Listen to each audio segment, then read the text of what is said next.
টমেটোর মধ্যে যদি চিকেনের পুর ভরে নিয়ে কারি বানিয়ে খাওয়া যায় এর স্বাদই কিন্তু দুর্দান্ত লাগে। এখানে আমি টমেটো এভাবে কেটে নিয়ে ছুরি দিয়ে ভেতরের যে বীজগুলো আছে সেগুলো বের করে নেব। তারপর কড়াইয়ের মধ্যে তেল দিয়ে ওর মধ্যে পেঁয়াজ কুচি বেশ ভালোভাবে ভেজে নেবার পর ওর মধ্যে দিয়ে দেবো আদা রসুন বাটা। তারপর সমস্ত কিছু ভেজে নিয়ে দিয়ে দেবো ওর মধ্যে পরিমাণ মতো জিরে, ধনে, হলুদ আর ঝাল অনুযায়ী শুকনো লঙ্কার গুঁড়ো। সমস্ত গুঁড়ো মশলা বেশ ভালোভাবে কষিয়ে নেবার পর ওর মধ্যে দিয়ে দেবো চিকেনের কিমা আর পরিমাণ মতো নুন। তারপর চিকেনের কিমা বেশ ভালোভাবে কষিয়ে নেব আর সেদ্ধ করে নেব। এরপর ওর মধ্যে দিয়ে দেবো সেদ্ধ আলু গ্রেড করে, অর্ধেকটা সেদ্ধ আলু গ্রেড করে ওর মধ্যে দিয়েছি আর দিয়েছি গরম মশলার গুঁড়ো।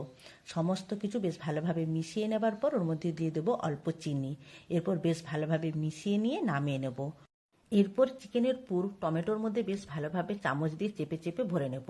তারপর কড়াইয়ের মধ্যে তেল দিয়ে ওই টমেটোগুলো দিয়ে দেবো ভাজার সেদ্ধ হবার জন্য। একটা ঢাকা দিয়ে দিয়েছিলাম কিছুক্ষণের জন্য। তারপর তুলে নিয়ে ওই তেলের মধ্যে দিয়ে দেবো গোটা এলাচ, লবঙ্গ, দারচিনি আর দিয়ে দেবো পেঁয়াজ, আদা, রসুন বাটা। সমস্ত কিছু ভেজে নেবার পর দিয়ে দেবো পরিমাণ মতো হলুদ গুঁড়ো, জিরের গুঁড়ো, ধনের গুঁড়ো, ঝাল অনুযায়ী শুকনো লঙ্কার গুঁড়ো আর কালারের জন্য কাশ্মীরি লঙ্কার গুঁড়ো। সমস্ত মশলা কষিয়ে নেবার পর ফেটানো টক দই দিয়ে দেবো ওর মধ্যে। এরপর টক দই বেশ ভালোভাবে কষিয়ে নেব। তারপর দিয়ে দেবো পরিমাণ মতো নুন আর চিনি।